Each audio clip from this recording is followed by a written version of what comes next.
Have you ever had a single phone call completely shatter your world?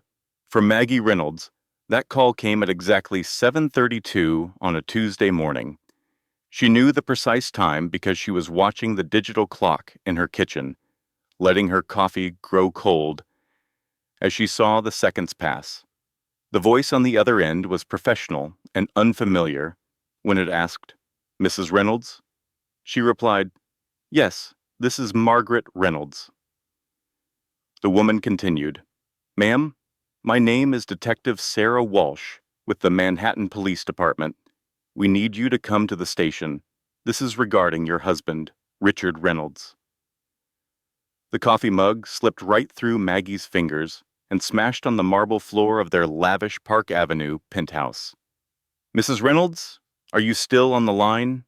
Maggie just stared as the dark liquid bled across the pure white floor, a perfect symbol for the 22 years of her perfect life that were now starting to crack apart. "I'm here," she finally said. "What happened? Is Rick okay?" The detective replied, "No, ma'am, he isn't hurt. But there has been an incident that involves your husband and a young actress named Sophia Blake. The news is already calling it the biggest scandal of the year." Just then, Maria, their housekeeper, showed up in the doorway, her face etched with worry. In the 15 years she had worked at the Reynolds home, she had never seen Maggie so much as drop a tissue. "Mrs. Maggie, is everything all right?" Maria asked in her soft accent, already moving forward to sweep up the broken china. Maggie raised a hand to stop her, the phone still pressed tightly to her ear. "Detective Walsh, what sort of incident?"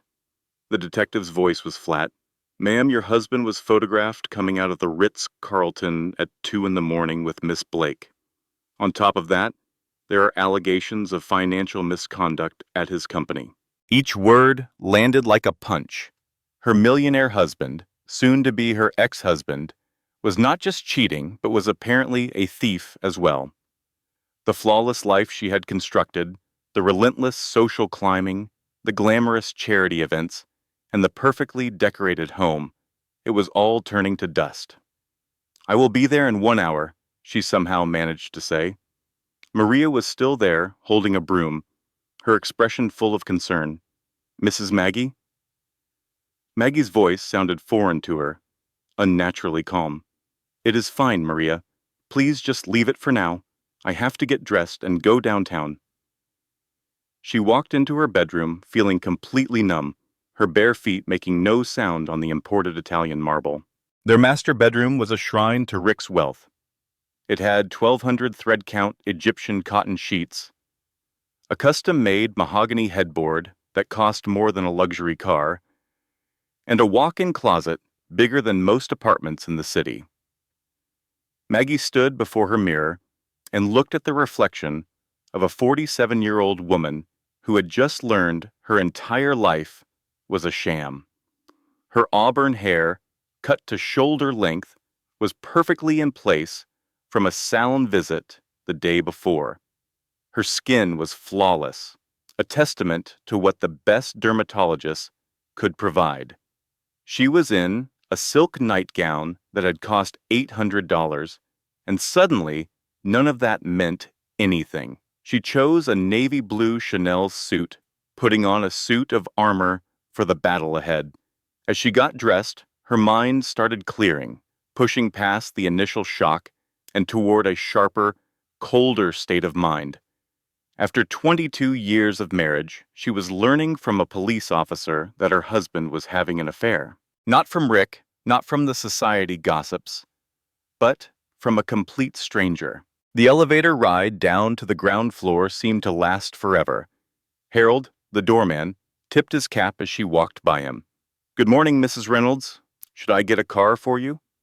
She replied, "Yes, please. I am going to the police station downtown." If Harold was shocked, he did a great job of hiding it. In a city like Manhattan, the rich often had very strange errands to run. The taxi ride through the morning rush gave Maggie a moment to herself.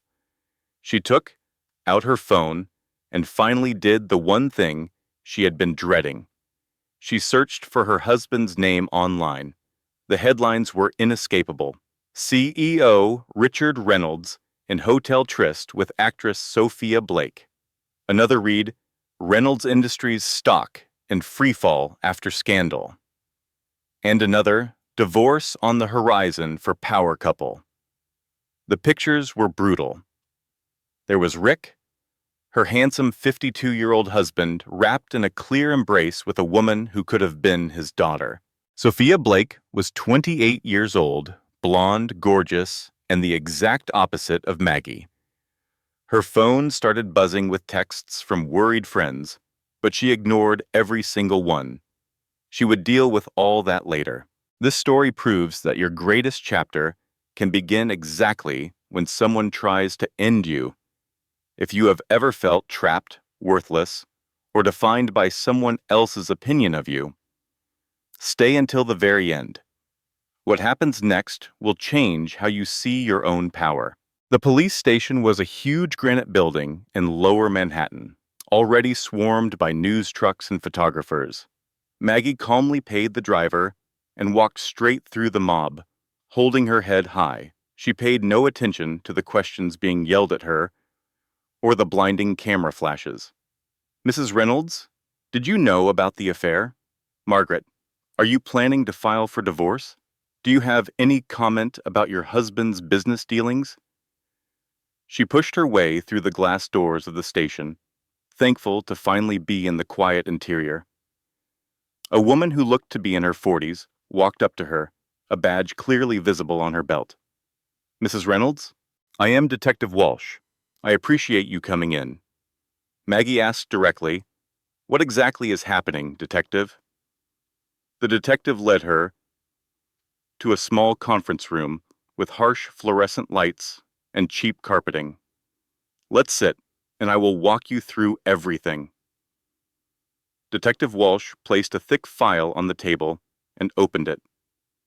Mrs. Reynolds, we have been looking into some financial problems at Reynolds Industries for a few months. Last night, we were watching your husband when we saw him meeting with Miss Blake. While we were watching them, we found proof of what looks like embezzlement from his own company. The words hit Maggie like a wave of freezing water.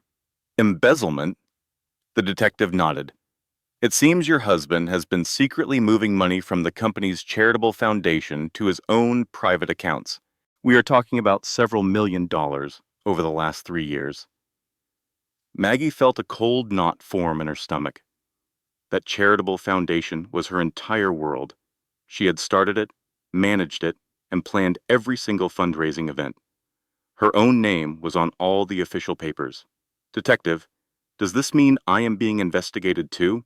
She asked. For now, we are simply trying to get information. But Mrs. Reynolds, I have to ask you, were you aware of any of these financial transfers? Absolutely not, she answered immediately, and with total conviction. I managed the daily work of the foundation, but Rick always took care of the finances. He used to say it was all too complicated for me to worry about. As the words left her mouth, Maggie felt a surge of anger at herself. Too complicated for her, as if she were a little girl who couldn't possibly understand numbers. We will need you to return tomorrow with a lawyer to provide a formal statement, Detective Walsh told her. In the meantime, I strongly suggest you find a very good divorce attorney. And Mrs. Reynolds? Yes? I would also advise you to freeze all of your joint bank accounts and get copies of every financial document you can. Do it today. Maggie left the police station feeling like she was walking underwater. The entire world looked different. The bright morning sun felt cruel, the city noise was unbearable, and every stranger's face seemed hostile. Her phone wouldn't stop ringing with calls from friends, reporters, and business partners. She powered it off and waved down another taxi. Where to, ma'am? The driver asked. She almost said home. But then she caught herself. The penthouse was no longer her home. It was just another gilded cage she hadn't even realized she was trapped in. Reynolds Industries, she said. Midtown. It was time to meet her millionaire ex-husband in person. The towering glass buildings of Midtown Manhattan shone in the sun as Maggie's taxi stopped in front of Reynolds Industries. The 50-story skyscraper was Rick's tribute to himself, with his name carved in gold letters on the marble exterior. Just 3 hours after that life-altering phone call, Maggie stood in the grand lobby, noticing the employees whispering and staring. In the corporate world, bad news spreads like wildfire, and everyone knew it was a bad sign when the CEO's wife appeared looking like she was dressed for a funeral. The elevator ride up to the 40th floor felt like she was being sent to her own execution. Maggie watched the floor numbers light up, each one bringing her closer to a confrontation she never thought she would have to face. Rick's secretary, Amanda, looked up with pure panic in her eyes as Maggie exited the elevator. Mrs. Reynolds? Mr. Reynolds is... He's in a meeting right now. A really important one. Maybe you should come back a little later. Maggie's voice was calm, but there was a core of steel beneath the surface. Amanda, I have known you for 8 years. Please do not lie to me. Where is my husband?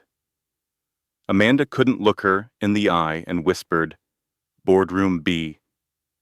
Maggie walked down the long hallway she had walked down so many times for company parties and holiday events. The walls were covered with pictures of Rick shaking hands with famous politicians, duts, celebrities, and powerful executives. In a lot of those pictures, she was right there next to him, smiling, elegant, playing the role of the perfect corporate wife. She stopped just outside the heavy wood doors of Boardroom B and could hear voices from inside. She recognized Rick's deep voice, along with the voices of several of his top executives. The most important thing right now is to kill this story, Rick was saying. I do not care how much it costs. Pay off anyone who needs to be paid off and threaten anyone who needs to be threatened. Another man's voice responded, Rick, the pictures are already all over the internet. What about the police investigation? Let me handle the police, Rick shot back. I have donated more than enough money to their charities over the years. They will do what I say. That was when Maggie pushed the doors open without even knocking. 7 men in expensive suits all turned to gape at her. Rick was at the head of the huge conference table, his silver hair perfectly in place and his Armani suit without a single wrinkle. He looked like the picture of a successful CEO, right up until you looked into his eyes. Gentlemen, Rick's voice cut through the heavy silence. Would you mind giving my wife and me a moment alone? The executives shuffled out of the boardroom, like kids caught doing something wrong, not one of them daring to look at Maggie. Once the door clicked shut, the quiet in the room was absolute. Maggie, Rick started, using that condescending tone he always saved for explaining things to people he thought were simple. I realize what this must look like. Let's just get to it, Rick, she said, turning his favorite phrase back on him like a weapon. How long? How long what? Don't play dumb with me. How long have you been with Sophia Blake? Rick's hand went to his tie, a nervous habit that always gave him away. Maggie, it is a complicated situation. You have no idea the kind of pressure I am under, the stress of running a corporation of this magnitude. How long? The question hung between them, sharp as a knife. Rick turned his back on her and walked over to the windows that showcased the city below. 8 months, he finally admitted. 8 months? While Maggie was busy orchestrating charity fundraisers and hosting elegant dinner parties, while she was upholding her end as the flawless wife, he was off creating an entirely separate life without her. And what about the embezzlement? Rick whipped around, his face turning a deep shade of red. That is not embezzlement. That has always been my money. I built this company from the ground up. I started that foundation. I started that foundation? Maggie interrupted, her voice finally cracking with emotion. I am the one who wrote the mission statement. I put together every single event. I charmed every last donor, and you have been stealing from it. I have not been stealing anything. I have been reallocating assets as a protection against possible lawsuits. It is called strategic financial planning, Maggie, but the details would be over your head. Stop. The single word was as sharp as a slap. Stop speaking to me as if I am a child, Richard. I may not have a business degree from an Ivy League school, but I am not an idiot. For a split second, a look of what might have been regret flashed in Rick's eyes, but it vanished so fast she thought she might have imagined it. Maggie, please sit down. Let's handle this like two rational adults. I am handling this like an adult. You are the one who has been behaving like a high schooler with a brand new credit card. She stood her ground, her knuckles white as she gripped the back of a chair. Tell me about Sophia. What about her? Is she pregnant? The silence that followed was thick and suffocating. Rick's jaw clenched, and Maggie knew the answer before he even opened his mouth. Yes. The word landed like a punch to her gut. After 22 years of marriage, they had never managed to have children of their own. It was not because they had not tried. They had poured a small fortune into fertility clinics, suffering through endless tests, invasive procedures, and crushing disappointments. Rick always swore it did not matter, that their life together was complete just as it was. Apparently, it only did not matter when the children would have been hers. How far along is she? 4 months? 4 months. Maggie quickly did the math in her head. Sophia Blake had become pregnant right around Rick's 50th birthday party, the extravagant event Maggie had spent 3 long months planning. I want a divorce, Rick blurted out, the words tumbling out of him. Maggie, I am asking for a divorce. Sophia is having my baby, and I intend to marry her. And there it was. 22 years of her life, erased in just 2 sentences. I see. Maggie's voice was remarkably calm, but on the inside, she felt a deep crack form as the last piece of the life she knew crumbled away. And you figured you would soften the news by first stealing millions of dollars? I have not stolen anything, Rick snapped. Everything I have done is perfectly legal. And honestly, Maggie, you ought to be thanking me. Do you really believe you would have any of this if it were not for me? He gestured around the luxurious boardroom, a symbol of their penthouse, their clothes, their entire lifestyle. You had nothing when we met. You were just a secretary at some law firm. A paralegal, Maggie corrected him softly. Whatever. The point is, I created you. I gave you a life that you could have only dreamed of, and now you have the nerve to act like you are entitled to tear it all down just because I happen to fall in love with someone else. His words cut deep because there was a small, painful sliver of truth to them. Maggie had been a paralegal when they first met, working exhausting hours for little pay, crammed into a tiny studio apartment with a roommate. Rick had introduced her to a world of wealth and privilege she never knew existed, but she had worked for her place in that world.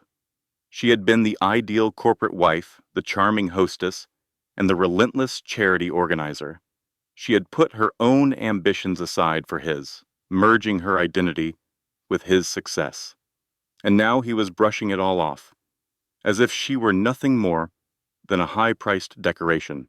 You are right about one thing, Rick, she said at last. I had nothing when you met me, but I am not that person anymore. What is that supposed to mean? It means you are about to learn who you have actually been married to for the past 22 years. She started for the door, then stopped. Oh, and Rick, you should probably get your lawyer on the phone, because I am about to call mine." She strode out of the boardroom with her head held high, leaving Rick to stand alone in the ruins of his collapsing empire. As the elevator descended, Maggie felt something she had not felt in decades. Freedom. It was terrifying, and it was thrilling. Her phone showed 17 missed calls. She ignored all of them but one, a text message from Janet Cooper, her best friend since they were in college. "Saw the news? I am on my way with wine, tissues, and the number for my lawyer." For the first time all day, Maggie managed to smile. That night, Maggie was sitting in Janet Cooper's cozy Brooklyn brownstone, soaking in the comforting chaos of a real family home. Teenagers bickering upstairs, a dog yapping in the yard, and the warm aroma of a home-cooked meal wafting in from the kitchen. "Honey, listen to me," Janet said, pouring them both a very generous glass of red wine. "Men like Rick never change. Their taste in women just gets more expensive." Janet was the polar opposite of Maggie, loud, fiercely opinionated, and totally at ease with who she was. They had been roommates in college and had stayed best friends through 2 decades of completely different lives. While Maggie had married into money, Janet had married for love, creating a messy, wonderful family with her husband, who was an architect. "I just keep thinking I should have known," Maggie confessed, taking the wine with gratitude. All of those late nights, he claimed, were at the office, the business trips that just kept popping up over the last year. "Oh, stop. The only thing you should have expected was a line of women trying to get with your wealthy husband, sweetie. You trusted him. That is what a wife is supposed to do." Janet got comfortable in her favorite armchair, a beat-up piece of furniture that Rick would have turned his nose up at. "The real question is, what are you going to do now?" "I have no idea. For a minute today, I felt like a different person, actually standing up to him like that. But now—" Maggie gestured vaguely with her hands. "Who am I without him? I do not have a job. I have no money of my own." "Stop right there," Janet said, her voice sharp. "You have been running a multi-million-dollar charitable foundation for the last 10 years. You have organized fundraisers that brought in more money than some small countries earn in a year. You speak 3 languages, you have a master's degree, and you are one of the most intelligent people I know. Do not you dare sell yourself short because some self-absorbed jerk made you feel insignificant." Maggie felt the sting of tears in her eyes. "I just feel so incredibly stupid, Janet. 22 years and I never saw a thing." "That does not make you stupid. It makes you a trusting person. There is a big difference." Janet leaned in closer. "So what did your lawyer have to say?" "I have not called one yet." "What?" "Maggie, you have got to protect yourself, especially if Rick has been hiding money." "I know you are right. I will call someone first thing in the morning." Maggie put her wine glass down. "First, I need to go back to the apartment and grab a few things. Important documents, my jewelry, anything I do not want to risk losing." "Do you want me to go with you?" "No, this is something I have to do by myself." An hour later, Maggie was standing in her penthouse apartment for what she knew would be the last time. The space felt completely different, like she was walking through a museum exhibit titled "Lifestyles of the Rich and Famous, circa 2025. The fresh flowers Rick had sent over every week, the expensive art they had picked out together, and the framed photos of their supposedly blissful life. It all felt like it belonged to someone else." She went into Rick's study, his private retreat of dark wood and leather, where he handled his most sensitive business. She had always been allowed in, but she never stayed long. It was Rick's space, but now she examined it with fresh eyes, hunting for his secrets. His desk was clean. Rick was far too clever to leave incriminating evidence out in the open, but she knew there was a safe tucked away behind a section of fake books. and she knew the combination because Rick, in his arrogance, had never changed it from their wedding anniversary. 05-182-1003. The safe was much bigger than she remembered, and it was packed with files she had never laid eyes on. Stock certificates, property deeds, life insurance policies. It was the entire paper trail of their shared life, all sorted and filed with Rick's obsessive precision. And there, at the very bottom of the stack, she found something that made her whole body tremble. Adoption papers with her name on them. Margaret Sarah Harrison, born on May 18, 1978, adopted by James and Linda Morrison on September 3, 1978. Maggie just stared at the document, her head spinning. She had known her whole life that she was adopted. The Morrisons had told her as soon as she was old enough to grasp it, but she had never known her birth name or any details about her biological parents. The documents named her birth father as a William Harrison from Dallas, Texas. His age at the time of her birth was 25. His occupation was listed as oil industry.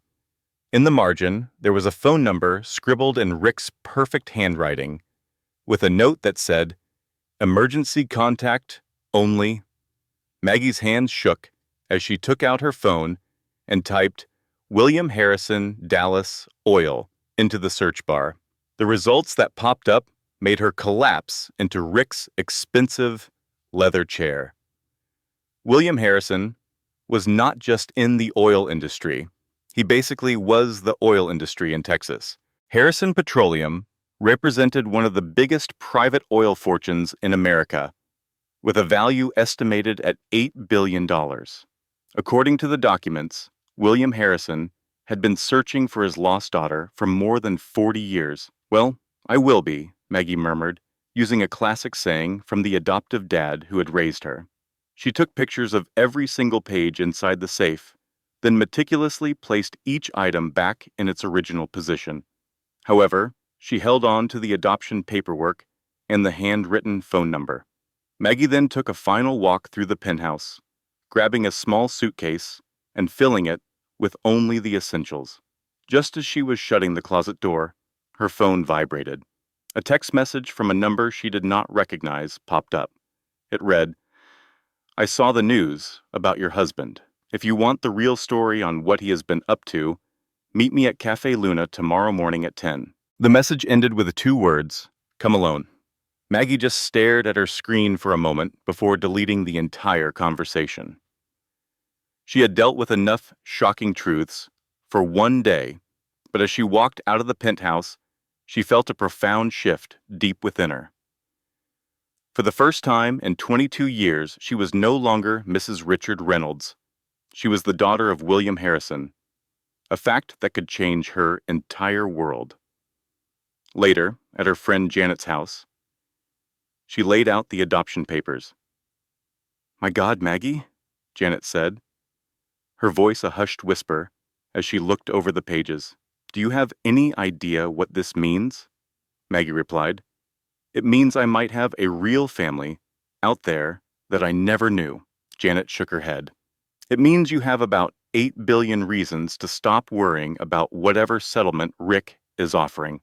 Maggie's eyes fell on the phone number again. The next day, she would face a choice.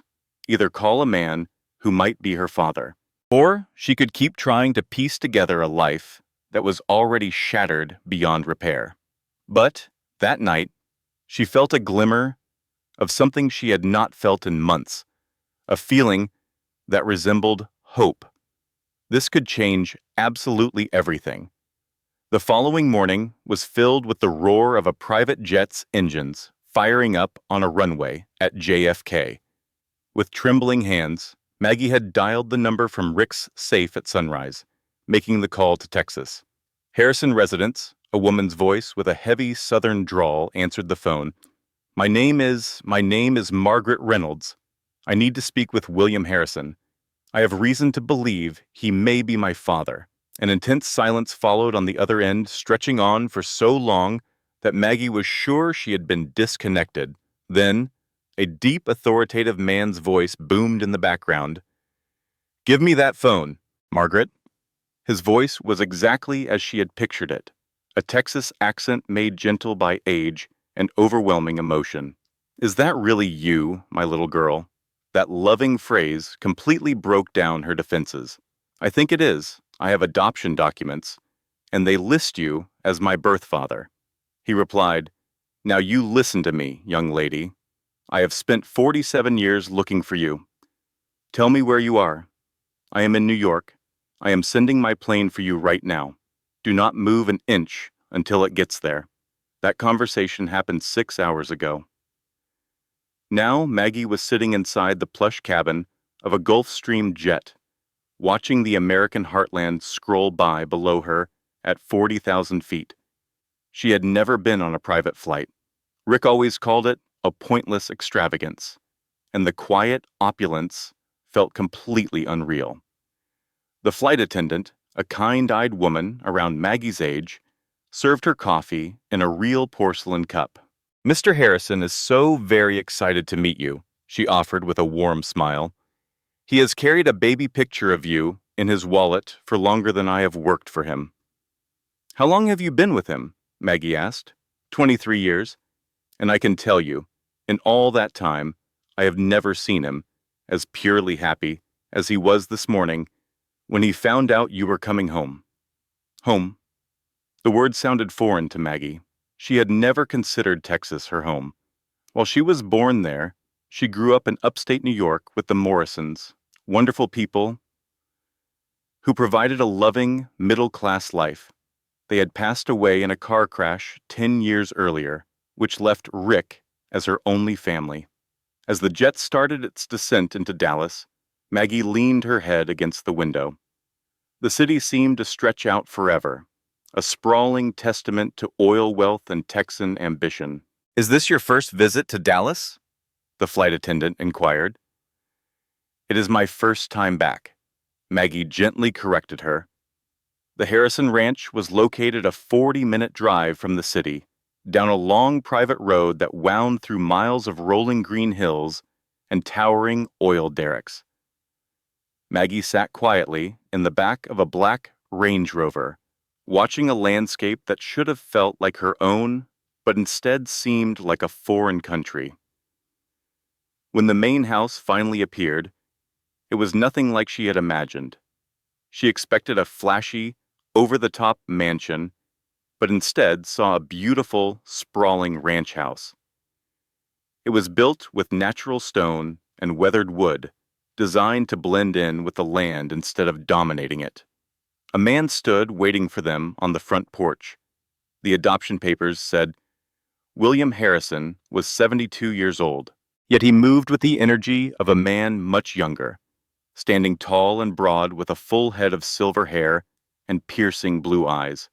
He projected an aura of deep confidence that only a lifetime of success could build. But the moment Maggie stepped out of the vehicle, all of that self-assurance seemed to vanish. "My goodness," he whispered, slowly walking down the porch steps to meet her. "You are the spitting image of your mother." They just stood there, looking at each other under the bright Texas sun, a father and daughter seeing each other for the first time in 47 years. "I do not remember her at all," Maggie said softly.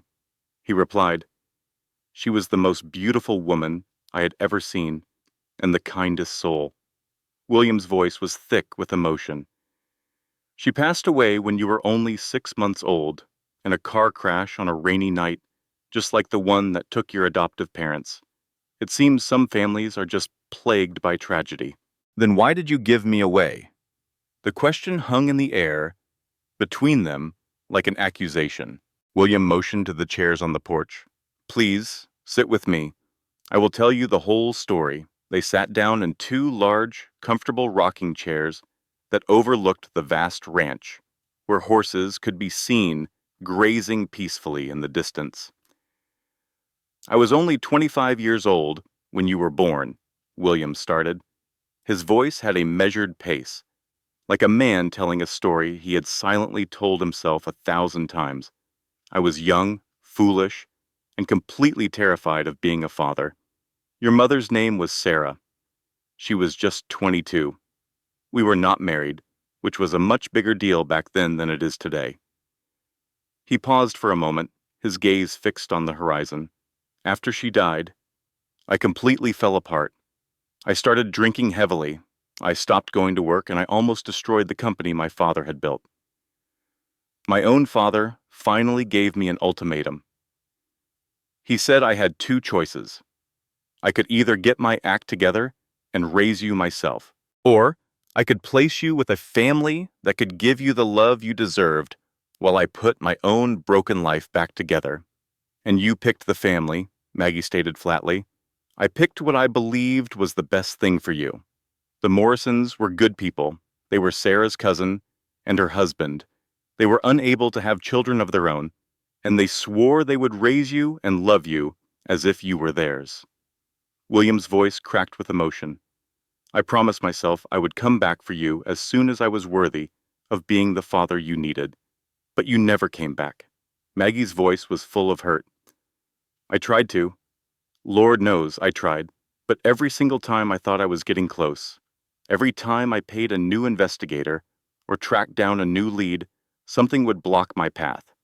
The adoption records were sealed, files went missing, and the Morrisons moved away and even changed their last name by the time I finally located you again. You were 25 years old and already married to that viper you call a husband. A strange wave of anger on Rick's behalf rose in Maggie, even though she was furious with him. You have been watching me? I have been trying to look out for you, William stated firmly. Did you really think it was just a coincidence that your husband's business landed so many lucrative oil deals all these years? Do you honestly believe he built that entire company on his own talent? Each word landed on Maggie like a physical blow. You were helping Rick? No, I was helping you. Every deal he closed meant a more comfortable life for you. Every contract I steered his way was my attempt to provide for the daughter that I was not allowed to claim. Maggie shot up from her chair and began pacing the length of the porch. So you have been pulling the strings of my entire life, and I never even knew. William's voice was steady, but full of sorrow. I have been loving you in the only way I knew how. And now that snake is tossing you aside for a young actress, after I made him everything he is. He has no idea that you are my father, does he? He does not have a clue, but he is going to find out very soon. A hard, cold anger entered William's voice. That boy actually believes he can steal from you, humiliate you in public, and just walk away without any consequences. He is about to get a lesson on what happens when someone messes with a Harrison. Maggie spun around to face him. What are you talking about? But before William could explain, Maggie's phone began to ring. The screen showed the name David Martinez, who was Rick's attorney. Mrs. Reynolds, David's tone was strictly business. As your legal counsel, I feel it is my duty to inform you that your husband officially filed for divorce this morning. He is also taking steps to freeze every marital asset and is arguing that you have no claim to any part of his business. Maggie felt all the color drain from her face. Is he allowed to do that? He is certainly allowed to try, Mrs. Reynolds. But there is something else you need to know. There are also criminal charges about to be filed against you. The district attorney's office has reason to believe you were involved in the embezzlement from the charitable foundation. That is ridiculous. I did not have anything to do with that. I believe you, and you know the truth, but all the evidence they have is pointing directly at you. I am afraid your husband is planning to let you take the fall for his own crimes. The phone felt like it weighed 1,000 pounds in Maggie's hand. What am I supposed to do? You need to hire the best criminal defense lawyer you can find, and you need to do it immediately. Maggie ended the call and looked up at William, who had heard every single word. Now you listen to me, young lady, he said, his voice firm and protective. William rose to his feet, a chilling calm in his eyes. That snake thinks he can ruin my daughter's life and just walk away clean. He has just made the final, fatal mistake of his pathetic existence. What are you planning to do? William offered a faint smile, and in that moment, Maggie finally understood the source of her own inner strength. My dear, you are about to witness what true power really is. At the same time, back in Manhattan, the story was exploding across every news channel in the city. This is Channel 7 News at noon. I am reporting live from outside Reynolds Industries, where our sources indicate that the divorce between Chief Executive Officer Richard Reynolds and his wife, Margaret, has taken a shocking new direction. Federal prosecutors are now looking into allegations of embezzlement from the Reynolds Family Foundation, a charity that has collected more than $50 million for children's charities over the last decade. The reporter, a sharp-looking woman in a red pantsuit, was positioned in front of the glittering skyscrapers of Midtown. A stream of employees hurried past in the background as she continued. The truly stunning part of this story is that Mrs. Reynolds, the very woman who founded and managed the charity, is now a person of interest in the theft of money intended for underprivileged children. All this is happening while her husband has been seen all over town with actress Sophia Blake, who is rumored to be carrying his child. Inside her brownstone in Brooklyn, Janet Cooper was battling a non-stop barrage of calls, her temper rising with each one. "No comment, you bloodsuckers," she yelled into the receiver, before slamming it down on the third journalist in less than 10 minutes. These people are like sharks that have smelled blood in the water. Her teenage daughter, Emma, came into the kitchen with a worried look on her face. "Mom, why are all those news vans parked on our street?" "Because some people are fools who believe they have the right to ruin a person's life. For their own amusement," Janet added, while filling a mug with coffee that was almost black. The phone began to ring once more. Janet checked the caller ID, and her face immediately softened. "Maggie, thank heavens. Where are you? I am in Texas." Maggie's voice was crystal clear despite the long distance. "Janet, they are trying to frame me for Rick's theft." "I know, sweetie. It is plastered all over the news. But Maggie, there is something else you should know. I have been getting calls from reporters since early this morning, and they are digging into every part of your life, your past, your adoptive family, even back to your college days. And what are they finding? Nothing terrible, but they are asking a lot of questions about how a simple paralegal managed to marry a millionaire. They are trying to build a narrative that you are some kind of gold digger."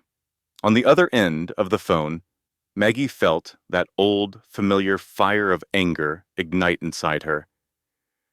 "Let them dig. They are going to learn that I am not the easy target they imagined." "What is that supposed to mean?" "It means I am not just Richard Reynolds' discarded wife any longer. I am the daughter of William Harrison." Janet almost fumbled the phone. "The oil billionaire? Maggie, are you being serious?" "Completely serious." "And Janet, Rick is about to learn a very hard lesson about picking a fight with the wrong woman." While Maggie was in Texas, learning about her real family, the media frenzy back in New York had escalated into a full-blown hurricane. Outside the Park Avenue penthouse, reporters had practically set up a small village, their cameras permanently aimed at the building's grand entrance. Rick had locked himself away in his office, ignoring all calls and snapping at anyone who dared to come near. The pressure was clearly getting to him. His normally immaculate hair was a mess. His expensive tie was crooked, and dark shadows had formed under his eyes. "Sir?" Amanda rapped lightly on his office door. "Miss Blake is here to see you." "Let her in," Rick grumbled, his eyes still glued to the legal papers spread all over his desk. Sophia Blake glided into the room as if she were stepping onto a red carpet. Even at 4 months pregnant, she was a vision, with her golden hair and striking figure, dressed in a designer outfit that likely cost more than what most people make in a month. "Darling," she cooed, gracefully taking a seat in the chair opposite his desk, "you look absolutely awful." "It has been a nightmare of a day," Rick answered sharply. "The press is relentless. My attorneys say the federal investigation is much more serious than we initially believed. And, to top it all off, Maggie seems to have vanished." "Vanished? What are you talking about, vanished? I mean, she is not picking up her phone, she is not at her friend's place in Brooklyn, and the security desk at the penthouse confirmed she has not been here since yesterday." For the first time, Rick looked up and met Sophia's eyes. This is not how this was supposed to go. Sophia calmly inspected her flawless manicure. "Darling, I did tell you that casting your wife aside during a criminal probe was a spectacularly bad idea. You should have held off until these legal issues were settled." "I could not hold off. You are pregnant." "The tabloids were already on to us, and I had to control the narrative," Rick explained, rubbing his temples. "Anyway, what is Maggie going to do? She is just a housewife. She has no money of her own and no powerful friends except the ones she met through me. Perhaps, but a woman with nothing to lose can be very dangerous, darling, especially one who knows all of your secrets." Rick's phone vibrated with a text from a number he did not recognize. He looked at it, and his blood began to boil. "Your husband is unaware of the full scope of his actions. Meet me at Cafe Luna at 8 post Meridium if you want to help him before it is too late. Signed." "A friend of Maggie's. What is it?" Sophia inquired, noticing the change in his expression. "It is nothing. Just another reporter fishing for a scoop." Rick erased the text, but an uneasy feeling lingered. Who would pretend to be Maggie's friend and offer to help him? Meanwhile, on the other side of the city, the person who sent that mysterious text was in a different office, making a very different phone call. "Mr. Harrison, my name is David Martinez, and I am Mrs. Reynolds' attorney. I believe it is time for us to discuss your daughter's predicament." William Harrison's voice boomed through the receiver with the force of a thunderclap. "Mr. Martinez, I have been expecting someone to reach out. Just how bad is the situation for my daughter?" "Worse than she knows, sir. Her husband has meticulously built a case to frame her for his own crimes. But with your resources combined with my understanding of the case, I believe we can flip this entire situation on its head. Tell me what you require from me. For the moment, I just need you to be patient. Mrs. Reynolds has to come back to New York and confront this situation directly. But when that happens, I intend to provide her with every possible advantage. Money is not a concern. This is not about money, Mr. Harrison. This is about power, and your daughter is about to discover she possesses an immense amount of both." As the evening sun dipped below the Manhattan skyline, the chess pieces were being set for a much bigger game. Rick was confident he had an unbeatable hand, but he would soon find out that other players had been in this game far longer than he had. And the next day, with Maggie's return to New York, the true fight would finally start. The following Monday, Maggie strode into one of Manhattan's most prestigious law firms. The sound of her heels echoing confidently on marble floors that put Rick's building to shame. The private jet had flown her back to New York that morning, but she was no longer the victim who had fled just days ago. She was a woman ready for a fight. The firm, Whitman, Sterling, and Associates, took up a whole floor of a skyscraper on Park Avenue. Their waiting area was filled with original oil paintings and plush leather furniture that spoke volumes about generational wealth and influence. Mrs. Reynolds, a receptionist with a perfectly crisp English accent, greeted her with a smile. Mr. Whitman is prepared for you now. Charles Whitman was precisely as Maggie pictured him, a man in his 70s with a full head of silver hair wearing a suit that cost more than a mid-sized sedan.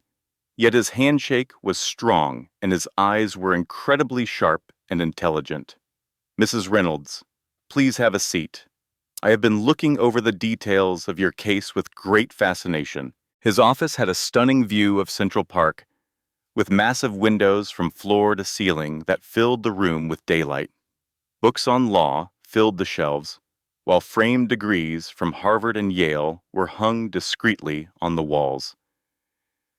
Mr. Whitman, I need you to tell me exactly what I am up against, Maggie said, taking a seat in a leather armchair that was probably worth more than her first car.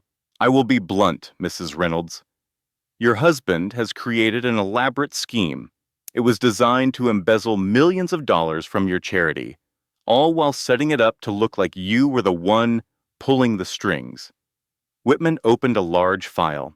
He funneled money through offshore bank accounts, forged documents, and has been laying the groundwork to argue that you had both the access and the reason to commit the crime. But none of that is true. Of course, it is not. But the case he has built against you is remarkably solid. He has been setting this up for a minimum of 2 years, Mrs. Reynolds. This was not a spontaneous act. It was a cold, deliberate plan to ruin you, financially and legally, while he walked away untouched. Maggie felt a cold knot form in the pit of her stomach. What is the total amount of money involved? Somewhere around $12 million over the last 3 years. The number seemed to hang in the space between them like a guillotine. $12 million, a sum that could easily put her behind bars for life. But, Whitman added, and the shift in his voice made Maggie sit up straighter, some new information has come to light that changes the entire game. Changes things. How? Well, for starters, let's talk about your prenuptial agreement. You did sign one, did you not? Yes, but Rick's own lawyers drafted it. It essentially leaves me with nothing if we split up. That's usually the case, yes. But your agreement has a special clause. It becomes completely void if your husband commits adultery or a criminal act. Since Mr. Reynolds did both, that prenup is now just a useless piece of paper. A tiny spark of hope flickered within Maggie. So I can get half of his assets? Actually, Mrs. Reynolds, you are in line for much more than that. Whitman's smile was predatory, like a shark that just caught the scent of blood. You see, your husband is unaware of your true financial standing. I do not have a financial standing. His name is on everything. Mrs. Reynolds, have you ever heard of Harrison Petroleum? The question felt like it came out of left field. I know they are a huge oil company in Texas.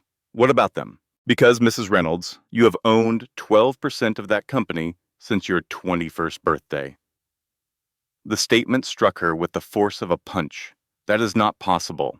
Your birth father, William Harrison, has been buying stock in your name for more than 25 years. He established a trust that came due on your 21st birthday, but all the paperwork was sealed until you consented to claim it. Whitman produced another stack of documents. These transfers have been held in an escrow account, just waiting for you to confirm you are his daughter. Maggie gazed at the documents, her mind struggling to process the figures. What is 12% of Harrison Petroleum worth? Based on the current market, it is worth around $200 million. The room began to spin around her. $200 million.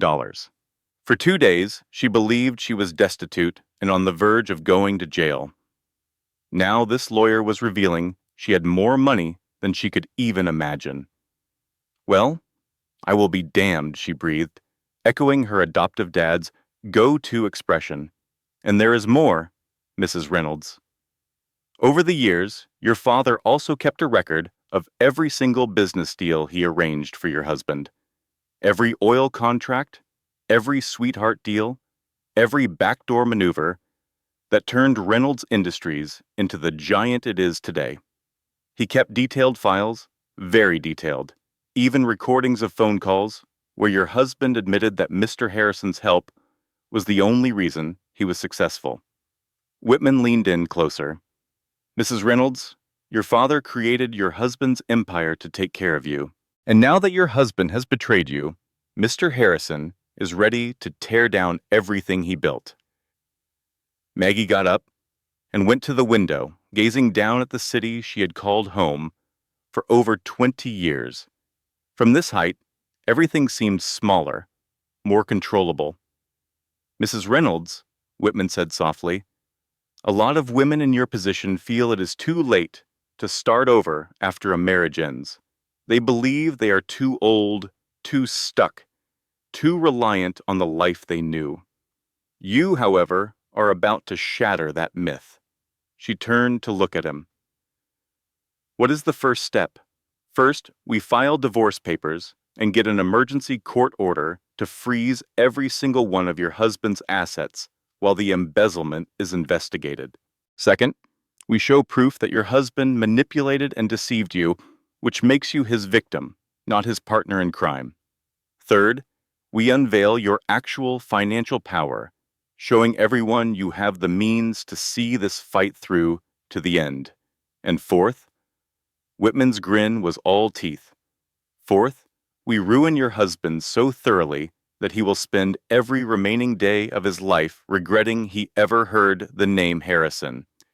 Something inside Maggie shifted, hardening into resolve she never knew she had. Mr. Whitman, I just have one question. Yes? How soon can we start? Is tomorrow morning soon enough? Perfect. Walking out of that law office, Maggie knew that for the first time in her adult life, she was the one in control. Rick thought they were playing chess, and he had her in checkmate. He was about to learn she was playing a whole different game. That night, Maggie stood in her penthouse for what she knew was the last time, the sounds of the city rising from below. The apartment that once felt like a palace now just seemed like a cold museum, full of expensive things but no actual life.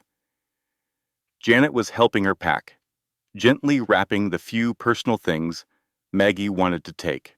I am still in shock, Janet said, tucking a framed picture of Maggie's adoptive parents into a box. $200 million, sweetie. You know you are wealthier than entire countries, right?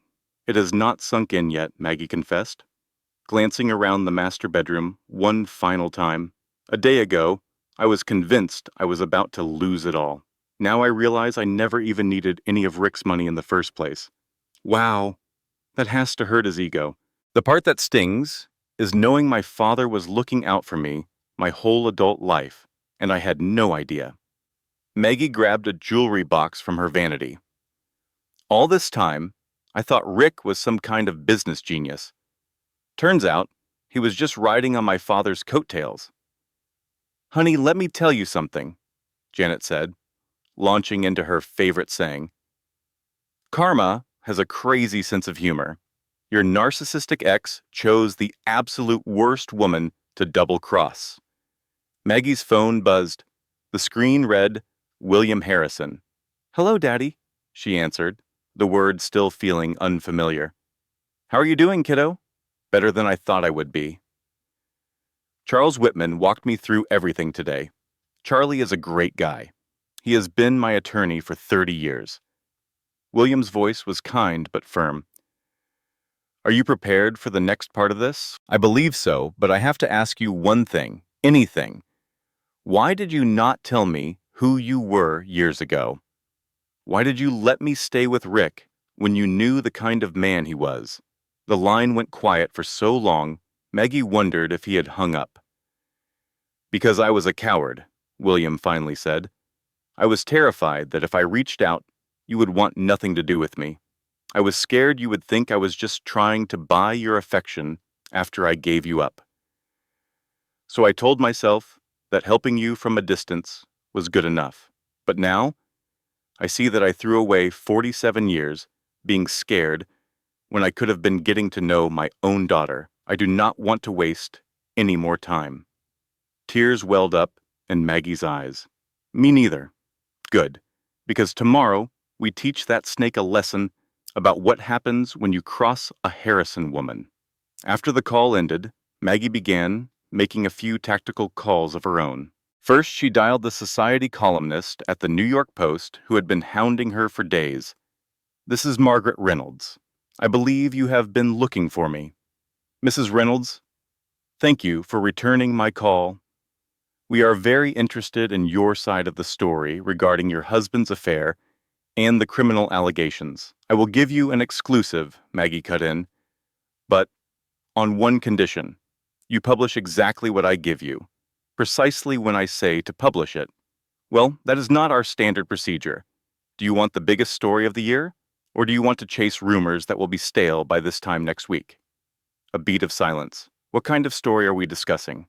"The kind that destroys careers and launches new ones." "Are you interested?"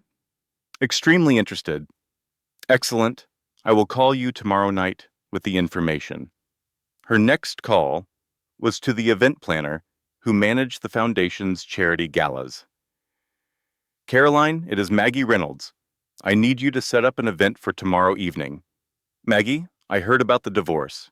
Are you okay?" "I am more than okay. I need you to arrange a small get-together, about 50 people, the regular guest list, but I need you to ensure Richard and Sophia Blake are on it." "Are you certain that is a good idea, with everything going on?" "Caroline, just trust me. And please mention that I will be making a very important announcement about the foundation's future." Her last call was to David Martinez, Rick's attorney, who had been trying to get in touch with her for several days. "Mr. Martinez, this is Margaret Reynolds. I hear you have been trying to reach me. Mrs. Reynolds, I am glad you called. I was hoping to discuss a potential plea bargain concerning the embezzlement allegations. I have no interest in a plea bargain.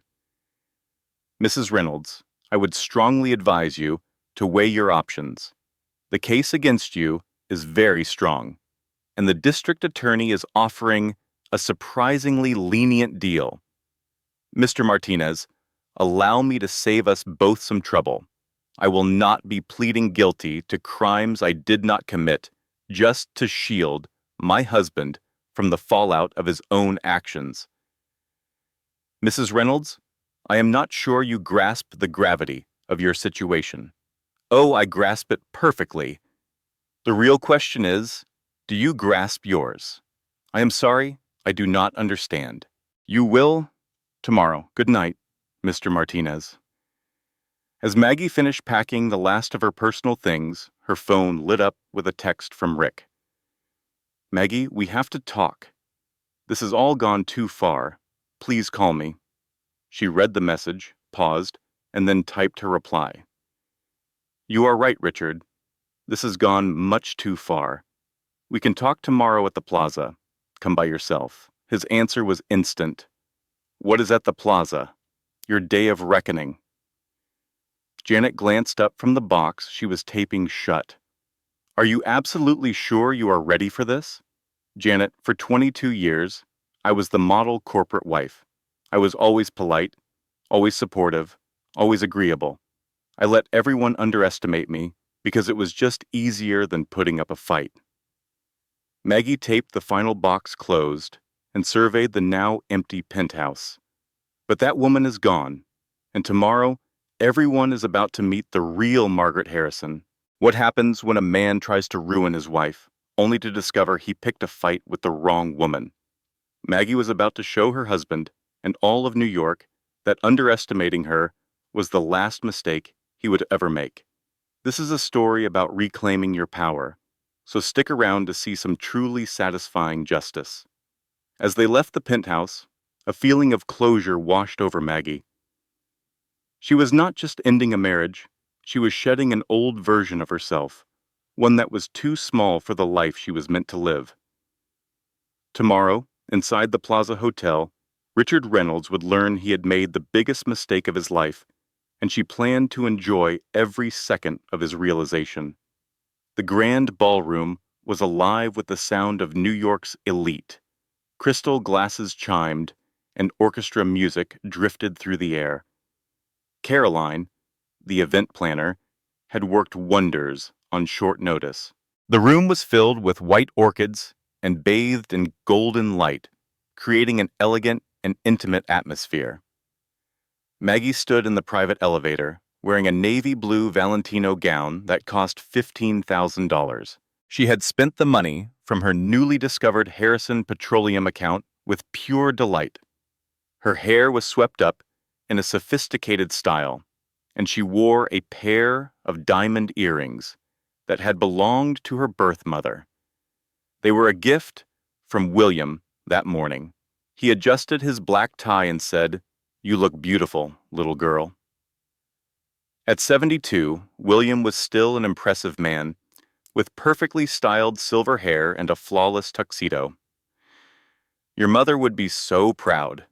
Maggie felt a flutter of nerves. "Are you certain this is the best way to handle this? Maybe we should have let the lawyers deal with it all." William's smile was sharp. "Darling, men like your husband only understand one thing: public humiliation. He tried to destroy you in the most public way he could. So we are simply returning the favor." His eyes twinkled. "Besides, don't you think it is time for New York society to meet the real Margaret Harrison?" When the elevator doors slid open, they stepped into the ballroom together. The impact was immediate and powerful. Conversations faltered and stopped as every head in the room turned to look at Maggie and the distinguished man at her side. She had been to hundreds of these events before, but always as Richard Reynolds' wife, standing in his shadow. Tonight she was the one everyone was watching. She heard someone whisper, "Is that Margaret Reynolds? Who is that man with her? She looks different, so much stronger." With her head held high, Maggie moved through the room, accepting polite greetings and air kisses from the same people who had been ignoring her calls for days. It was truly amazing how people's attitudes could change when you arrived with a clear display of wealth and power. "Margaret, darling." Caroline hurried toward them, her professional smile looking a little tense. "You look absolutely breathtaking, and this must be your guest." Maggie introduced them. "Caroline, I would like you to meet my father, William Harrison." If Caroline recognized that famous name, she hid it well, but Maggie saw her eyes widen just for a moment. "It is a pleasure to meet you, Mr. Harrison. Margaret has told us so much about you." Maggie smiled and said, "Actually, I have only known him for a few days myself. We have a lot of catching up to do." She glanced across the ballroom and saw Rick standing by the bar with Sophia Blake. She could see his confusion turn into alarm as he watched her navigate the crowd. He had never seen her with such ease and confidence. Sophia looked stunning in a red dress that highlighted her pregnancy, her blonde hair styled in flawless waves. She looked every bit the movie star that she was. "Shall we go and say hello to your husband?" William asked, offering her his arm. "Ex-husband," Maggie corrected him. "And yes, let's do that." They made their way across the room, and the crowd seemed to part for them like the sea. With every step they took, Rick's face grew more pale. "Richard," Maggie said coolly when they finally reached him, "you look surprised to see me." Rick's voice was tight. "Maggie, I was not expecting you to come tonight." "Must it really? But you always told me how important it is to keep up appearances."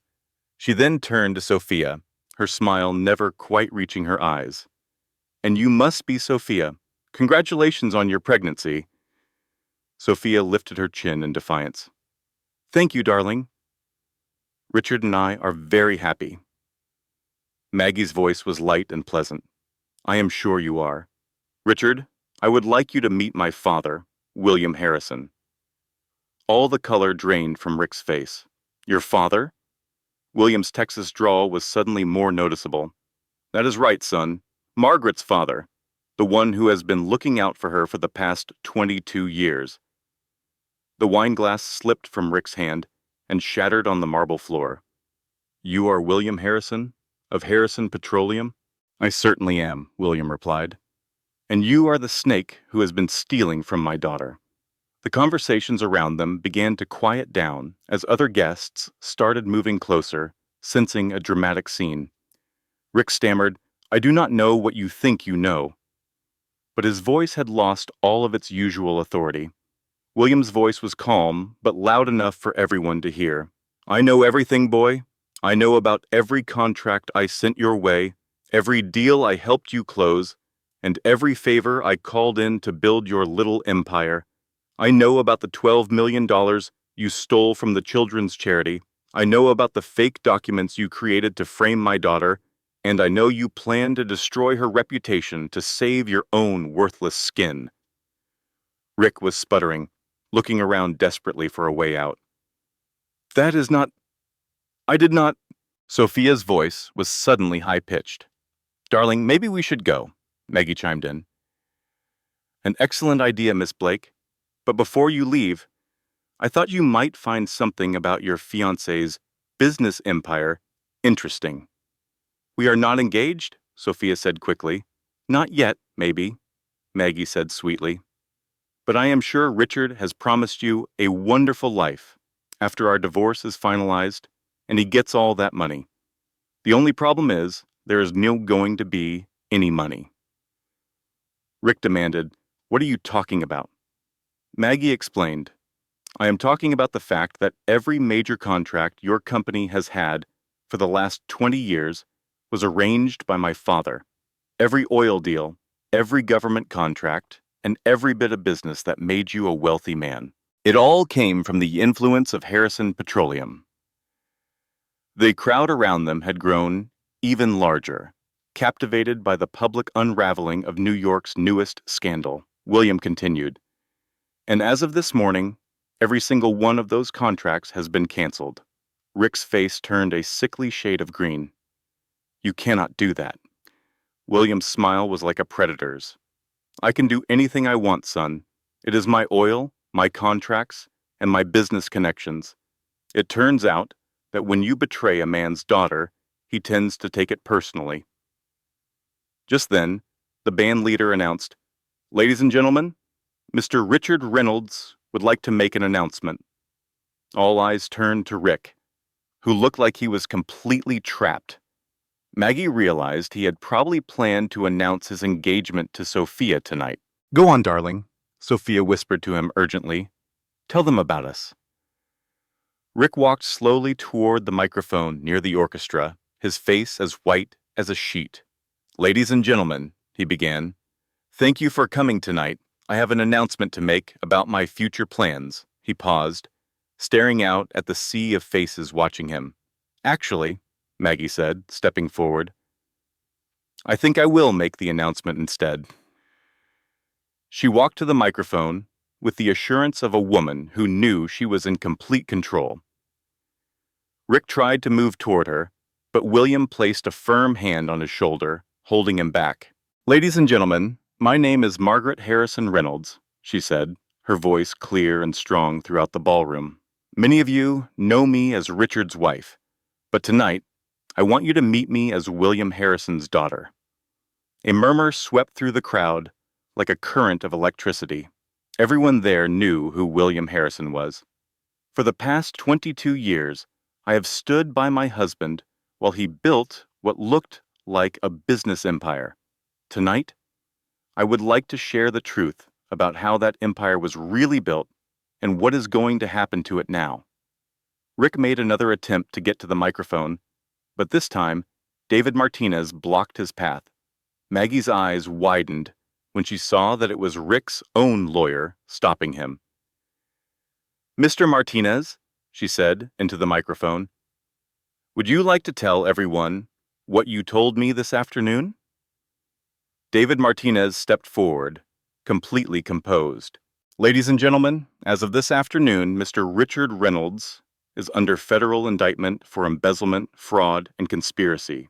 The charges are related to his theft of over $12 million from the Reynolds Family Foundation. The ballroom erupted into chaos. Cameras flashed as photographers captured the shocking moment. Rick stood, frozen in place, as his entire world crumbled around him. Martinez continued, "Furthermore, Mrs. Reynolds has been cleared of all charges. She is now considered a victim of Mr. Reynolds's criminal activities." Sophia Blake, realizing she needed to escape the disaster, finally spoke up. "This is insane. Darling, I had no idea about any of this. I simply cannot be associated with a criminal." This story shows that in the end, truth and justice will always prevail. With a final look, she turned and left, her red dress a flash of defiance cutting through the packed room. Rick just stared after her, looking like a man who was watching his entire world walk right out the door. Maggie's voice then cut through the noise. Was clear and strong. "Richard, you asked what happens when a man throws away 22 years of marriage for a younger woman." Rick turned to face her, his expression completely shattered. "You learned that you were never worthy of what you had to begin with." Just as the police arrived to lead Rick out of the ballroom, Maggie stood at the microphone, savoring a feeling she had never known before. The profound satisfaction of justice being perfectly served. William then stepped up next to his daughter, placing a hand on her shoulder. "Now, I need everyone's attention," he announced. "Allow me to introduce the new president of the Harrison Foundation for Women's Empowerment, my daughter, Margaret Harrison." The room exploded with thunderous applause, but Maggie hardly noticed. Her eyes were fixed on Rick as he was led Badawawe in handcuffs, and she finally understood that some parts of your life are not just over. They are completely reborn. An uproar filled the ballroom, yet a strange sense of peace settled over Maggie as she approached the microphone. Cameras flashed like a summer storm. Reporters scrambled forward, shouting questions. And New York's high society buzzed, thrilled to be witnessing the biggest scandal of the decade as it happened. "Ladies and gentlemen," Maggie said, her voice slicing through the chaos, "if you could please give me your attention for just a few more moments." The crowd immediately fell silent. They were captivated by the presence of a woman who should have been broken, but instead projected a powerful calm. 22 years ago, I married Richard Reynolds," she began. "I married him because I loved him, and I truly believed in the man I thought he was. Tonight, I want all of you to see the man he actually is." She motioned to David Martinez, who came forward holding a briefcase filled with documents. "Mr. Martinez, would you be so kind as to explain to everyone what we found when we reviewed the finances of Reynolds Industries?" David Martinez opened the briefcase with the steady hands of someone who had long prepared for this moment. "Ladies and gentlemen, our audit revealed that Mr. Reynolds has been methodically stealing money from the Reynolds Family Foundation for more than 3 years. Worse than that, he fabricated documents to make it look as if his wife was the one behind the entire scheme." A collective gasp went through the room. Stealing money was one thing, but setting up your own wife was something else entirely. "The proof is undeniable," Martinez declared. "We found forged signatures on bank records, emails sent from Mrs. Reynolds' computer after Mr. Reynolds had accessed it, and even fake meeting notes where Mrs. Reynolds supposedly approved the money transfers." Rick, standing between two police officers, lunged forward. "That is a lie. Maggie was in on it. She signed all the papers. I signed blank sheets of paper that you claimed were for our insurance policies," Maggie stated into the microphone, her voice unwavering. "I trusted the man I was married to for 22 years when he told me he was handling our family's financial security." "The digital evidence is perfectly clear," Martinez added. Mr. Reynolds used his administrator rights to get into his wife's email and send approval messages she never even saw. He specifically timed them to be sent while Mrs. Reynolds was at public charity functions, creating an alibi for her while making it seem like she was conducting criminal activity. "But why?" someone from the audience yelled out. "Why would he do that to his own wife?" William Harrison moved to stand beside his daughter at the microphone. "Because he needed someone to take the fall for his crimes, and he believed my daughter was an easy target." His voice boomed with the authority of a man accustomed to power. What he didn't realize was that Margaret is far stronger than he ever gave her credit for, and he certainly did not know that she had a father who has been watching over her from a distance for 22 years. A reporter shouted, "Mr. Harrison, can you clarify your connection to Mr. Reynolds' business dealings?" "I would be delighted," William said, his smile as sharp as a razor. "For the last 2 decades, every significant contract Reynolds Industries has ever secured was due to my influence. Every oil agreement, every government project, and every business partnership that made Richard Reynolds a rich man, I made them all happen." A murmur swept through the audience as the implication of his words sank in. "I built that man's entire career as a way to provide for my daughter, who I could not publicly claim because of sealed adoption papers. I sent business his way. I opened every door for him, and I made him wealthier than he ever imagined, all to ensure my daughter would live a comfortable life." Rick's face turned a deathly shade of gray. "You are lying. I built that company on my own. Son, you couldn't talk your way out of a wet paper bag without me," William shot back. "I have recordings of every phone call we have ever had, paperwork for every favor I ever did for you, and witnesses for every deal I ever set up for you." He then took out a small digital recorder and hit the play button. Rick's voice echoed through the ballroom, unmistakable and damning. "Bill, I really need you to put in a good word with Senator Morrison about that pipeline contract. Without your backing, Reynolds Industries does not stand a chance. You know I am 100% dependent on your political connections for these kinds of projects." William stopped the recording. "That conversation happened 3 years ago. I have dozens more exactly like it." The police officers on either side of Rick tightened their grip as he began to wobble. "And as of this morning," William declared, "every single one of those contracts has been canceled. Reynolds Industries will be declaring bankruptcy by the end of the week." Sophia Blake, who had been trying to sneak toward the exit, froze in place.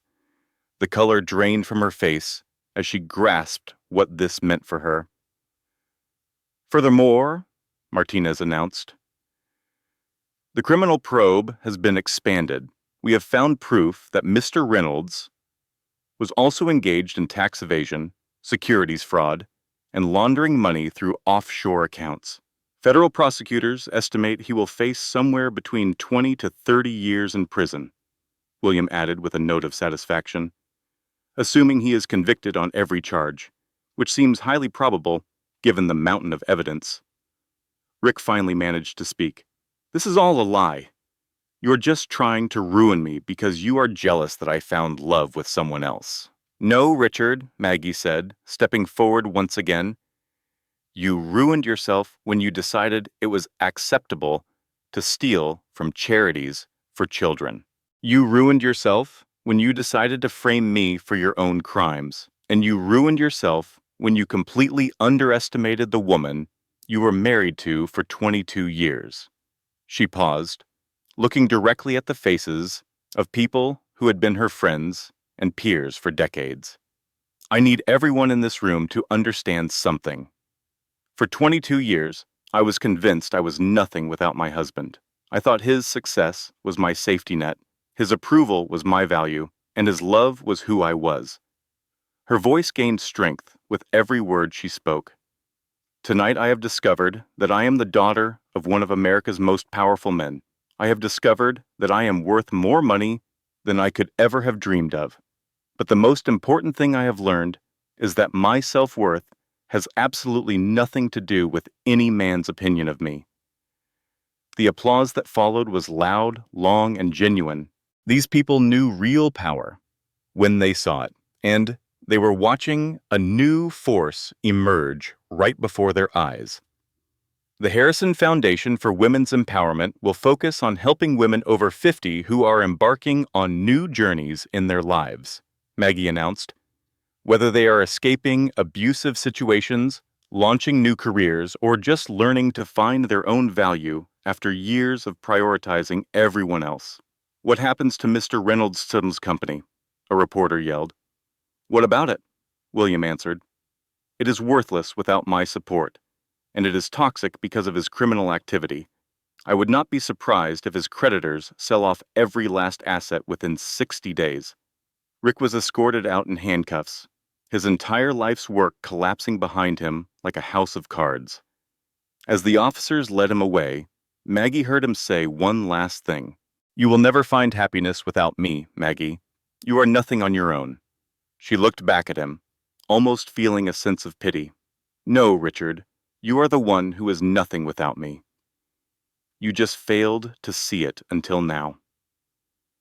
As the ballroom gradually cleared out, with journalists rushing to publish their stories and socialites eagerly gossiping about the night's events, Maggie stood beside her father near the empty stage. "How are you feeling, my girl?" William asked her gently. "Free," she answered instantly. "For the first time in my entire adult life, I feel completely and totally free. And what do you plan to do with all that freedom?" Maggie smiled, her gaze drifting toward the city lights twinkling beyond the ballroom's massive windows. "Starting tomorrow, I am going to change the world." Half a year later, Maggie found herself on the porch of her new Texas ranch house, taking in the tranquil sounds of horses and the wind moving through the trees. The morning light spilled across the rolling hills in hues of gold and amber, while the air carried the scent of fresh grass and new beginnings. While the house was more modest than her Manhattan penthouse, it felt immeasurably more spacious.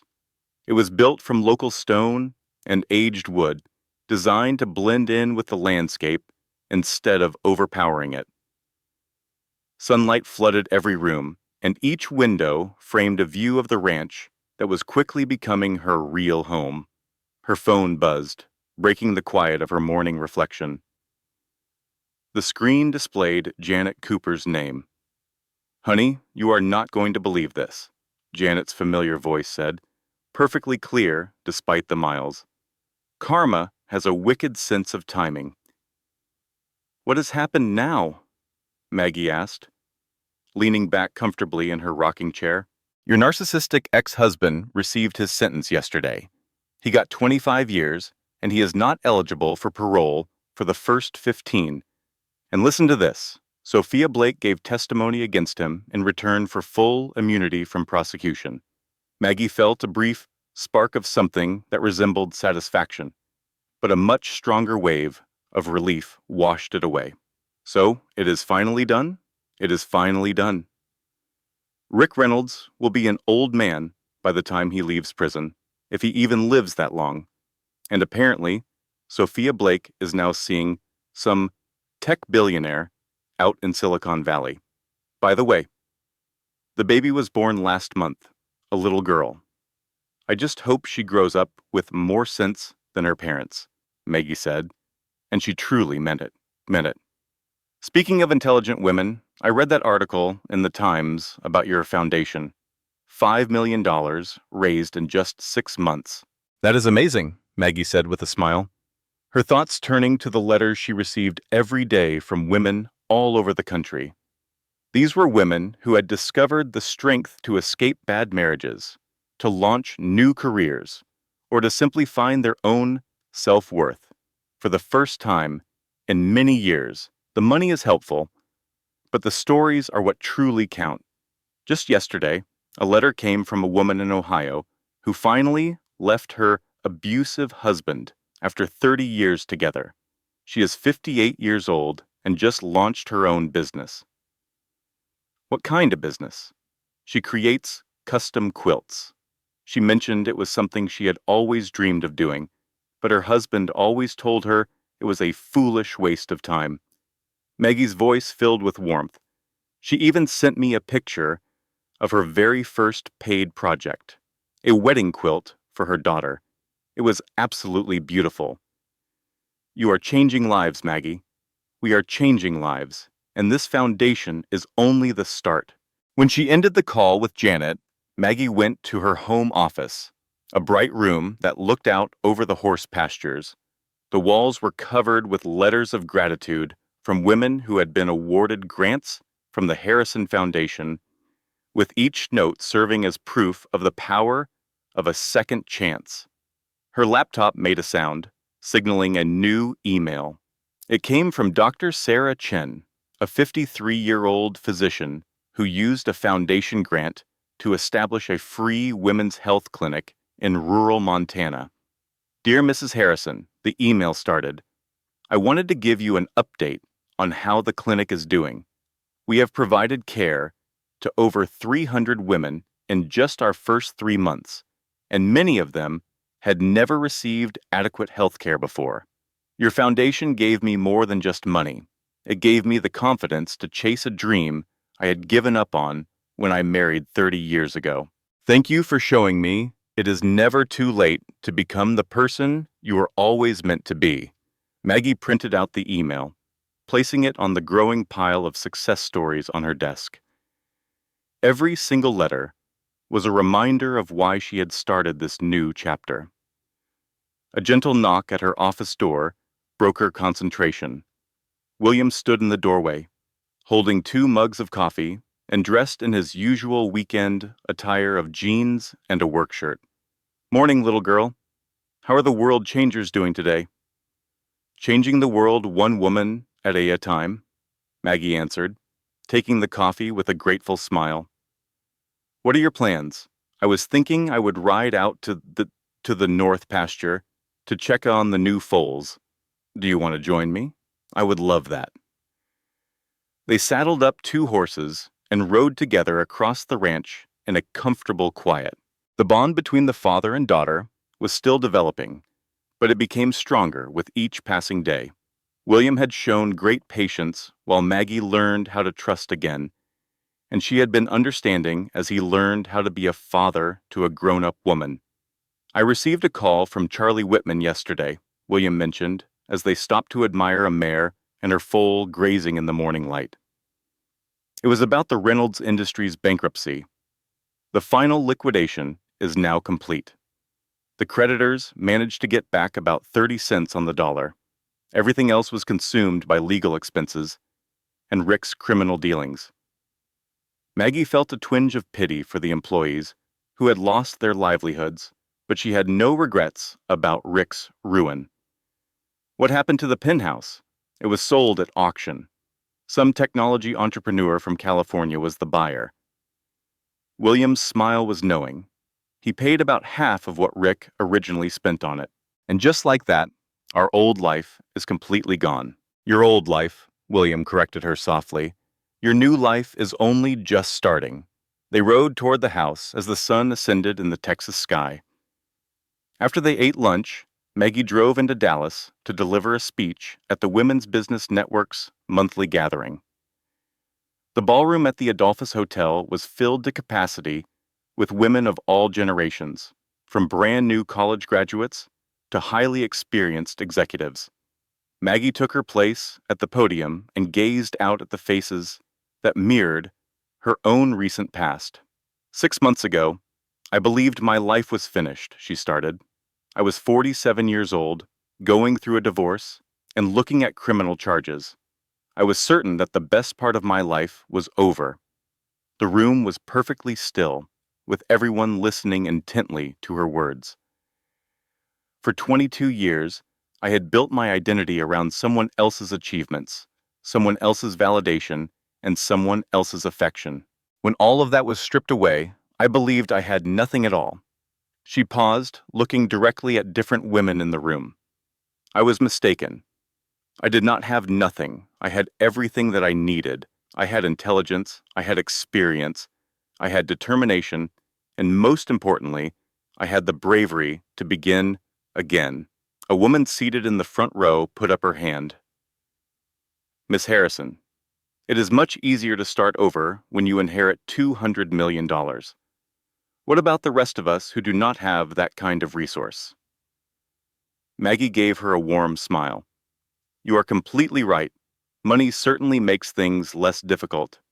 But money does not give you courage, it does not give you a vision, and it does not give you the resolve to rebuild your entire life from the ground up. She walked out from behind the podium, getting nearer to her audience. The very first step I took did not involve spending any money. It was making a call to a father I had never met. The second step involved confronting a man who had controlled me for many years. The third step was entering a courtroom and speaking the truth about my own life. But what if we are afraid? Another woman called out. Then that means you are normal, Maggie answered with a laugh.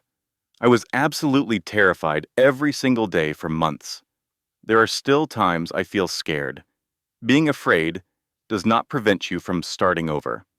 It just proves you are doing something that is important enough to matter. When the speech was over, Maggie was mobbed by women who wanted to tell her their own stories. A 60-year-old accountant who was launching her own company, a 55-year-old teacher who was writing her first book, and a 49-year-old mother of 3 who was returning to medical school. You have given us all hope, one woman told her with tears in her eyes. You have proven to us that our lives are not finished, just because our marriages have ended. As she drove back to the ranch that evening, Maggie thought about how profoundly her life had transformed. 6 months prior, she had been Margaret Reynolds, a woman who lived in the shadow of her husband's accomplishments. Tonight, she was Margaret Harrison, a woman who was building her very own legacy. Her phone vibrated with an incoming text from Janet. I saw your speech on the local news. You are going to be a force to be reckoned with now that you have all this confidence. Maggie smiled and sent a reply. I certainly hope you are right. When she turned into her driveway, she found William on the porch with a bottle of wine and 2 glasses waiting. How did the speech go? He asked as she sat down in the chair next to him. I believe we may have found a few more world changers. Good. The world could use some changing. They sat together in a peaceful quiet, watching the sun dip below the rolling Texas hills. In the distance, the horses grazed calmly, and the first few stars began to emerge in the darkening sky. Daddy, Maggie said, trying out the word that still felt unfamiliar, but increasingly right. Do you ever feel regret about the decisions you made when I was a child? William was silent for a considerable time. I regret that I was too scared to be the kind of father you needed, but I have no regrets about the woman you have become. You are much stronger than I ever was, little girl. You are going to achieve things I could never have imagined. We are going to achieve things, Maggie corrected him. Together. Together, William echoed. As the quiet of the night enveloped them, Maggie experienced a sense of peace that she never knew was possible. For the very first time in her life, she was in the exact place she was meant to be, doing the exact work she was meant to do. Her phone lit up with one final email for the day. It came from a young woman in Seattle who had seen the foundation mentioned online. Dear Mrs. Harrison, the email started. I am 28 years old and am in the middle of a very hard divorce. My husband was controlling and emotionally abusive, and I have spent the last 5 years thinking I am worthless without him. Reading your story has given me hope that perhaps I can put my life back together too. I am not sure if you take applications from women who are my age, but I just wanted to let you know that you have already helped me by simply showing me what is possible. Maggie immediately wrote back, Dear Sarah, courage does not have an age limit. starting over at 28, which means you have many years to create the life you truly want. Contact our office on Monday. We are happy to assist. With a final click, she sent the message and settled back into her chair, her gaze drifting up to the stars sprinkled across the Texas night sky. "What is on your mind?" William asked her. "My thoughts are with all the women who feel lost right now, the ones sitting in darkness because someone convinced them they were worthless." Maggie's voice was gentle, but held a powerful resolve. "I am just thinking about how many of them we can find, how many futures we can help reshape, and how many dreams we can help make real. It is strange to think that for 47 years, I saw myself as just a housewife. It turns out, my real purpose was something much greater." William lifted his wine glass. "To something greater. To new chapters," Maggie answered, gently tapping her glass against his. As they relaxed on the porch of their ranch house, enveloped by the serene sounds of the Texas evening, a deep realization came to Maggie. Sometimes the greatest part of your life story only begins when someone else tries to end it. She now understood that financial security after 50 was entirely achievable. She had seen how women who support other women can accomplish amazing things. She learned that changing your life in your middle years can turn a person from a victim into a champion. But the most significant lesson was that it is never too late to find out who you were always meant to be. The stars looked down on Margaret Harrison, who is now an oil heiress and president of a foundation. She was living proof that the best revenge is simply to live an extraordinary life, and her journey was only just beginning. The lesson here is simple but powerful. Your worth was never determined by your marriage, your age, or someone else's approval. Financial security after 50 is possible. Starting over in midlife can transform you from a victim into a victor. And sometimes the people who try to destroy you are actually setting you free.